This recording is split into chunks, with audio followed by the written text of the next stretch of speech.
What's up, everybody? How you doing? Good day. Hope you all had an awesome Saturday.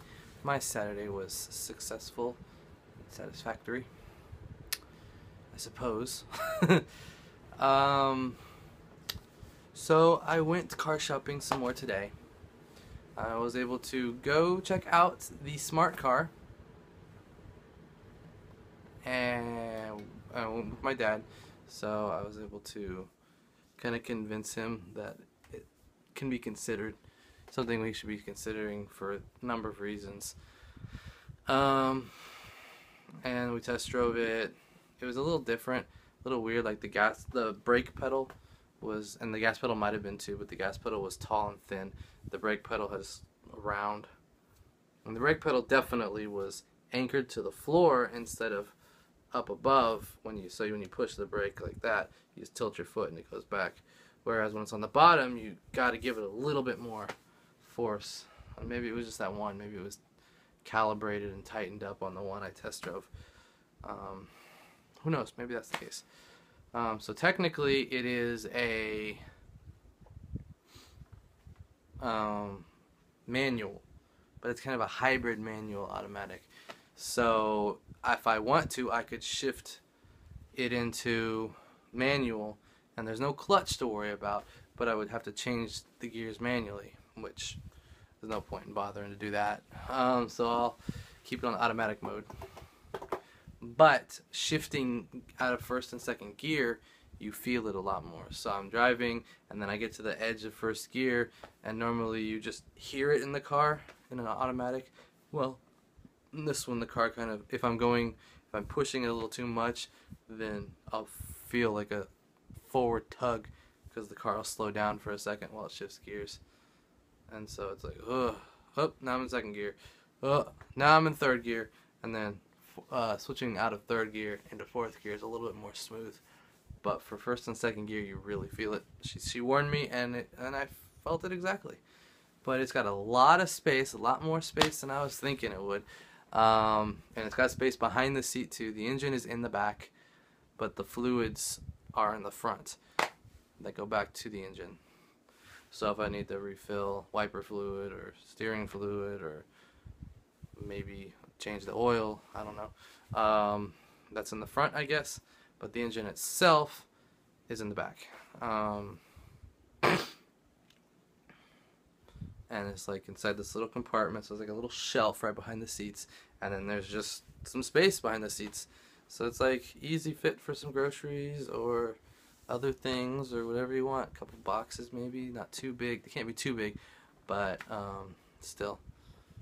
So it just feels a little different. Like turning isn't quite as easy as far as it being like fluid. Like when I did the U-turn in the Fit, it was just like spinning the wheel like there wasn't attached to anything. It felt like it was that loose feeling. And this one had the opposite feeling of it being a little tighter. But that's just, again, something to get used to, or something that might have been on that car, specifically that model that I test drove, but it won't be the one that I'm getting. So I'm most likely getting that. But we also went and we went to a Kia and Honda dealerships down in Orlando, closer to like the Kia dealership was on 50 and the Honda dealership was on 436, north of 50, south of University. So in that same general area. And I was able to see that either the guy gave me bad information at the first Kia place, or as far as what year the car was I was looking at, because he was saying we were looking at 2015s.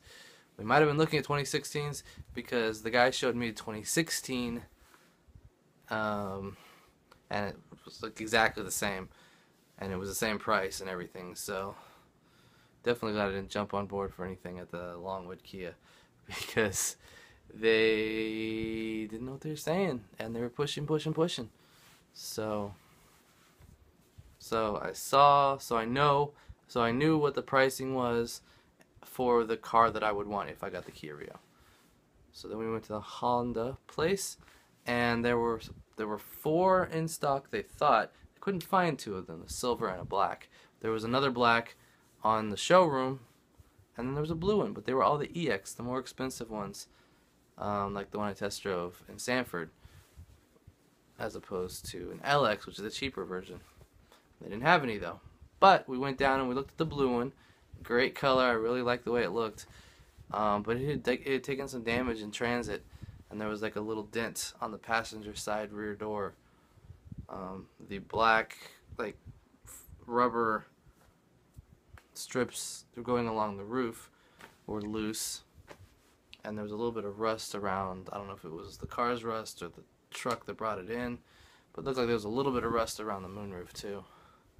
So things that they would have fixed. So the fact that I saw that it was a damaged car knocked $1,000 off, basically, if they would bring it in and fix it. I also had the option of saying, I'll just take it the way it is for another $1,000 off.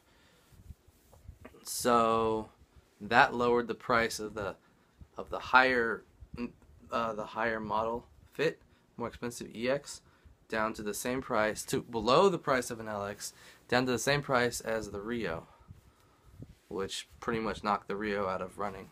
So then it was just, do I take the damage? Do I pay the extra $1,000 and let them fix it first? And I'm buying the car and I'm paying a lot more monthly payments, or do I have a much lower monthly payment if I lease the smart car? And taking my dad to the smart car place had the effect I was hoping it would. He saw all the positives instead of just the negatives that he thought he knew. And looks like, most likely, it's going to be that as my new car. But they close at 4 o'clock tomorrow. My parents are busy until like 2:15, so we realistically can't get it tomorrow. So my dad might take off the work on Tuesday, and I'm off already, and we'll get it done then, which is pretty sweet.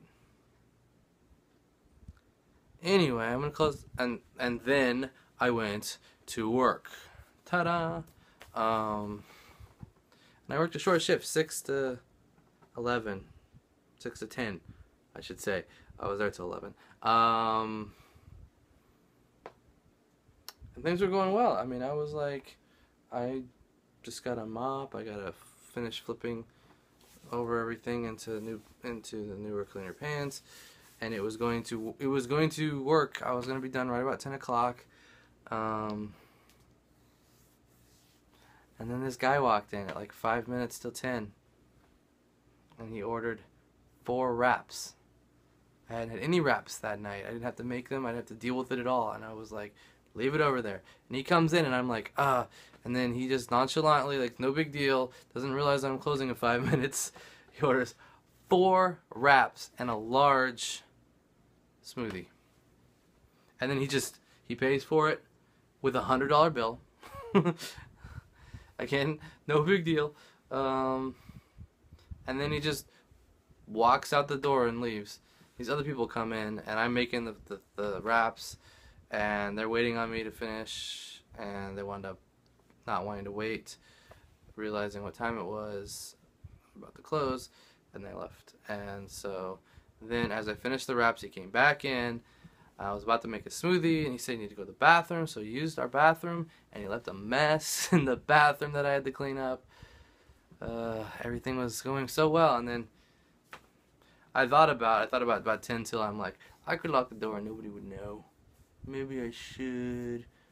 And, I mean, that would have been the right thing to do, but I thought it, and then I certainly wished that maybe I would have gone ahead and done it based on what happened right after that. And so it took me like 10 minutes to do his order, everything, because the wraps take a while, and then the smoothies take a while, and I had everything broken down. So I had to like, oh, he needs this, oh, he needs this, oh, it's over here, oh, that's over here, that's over here.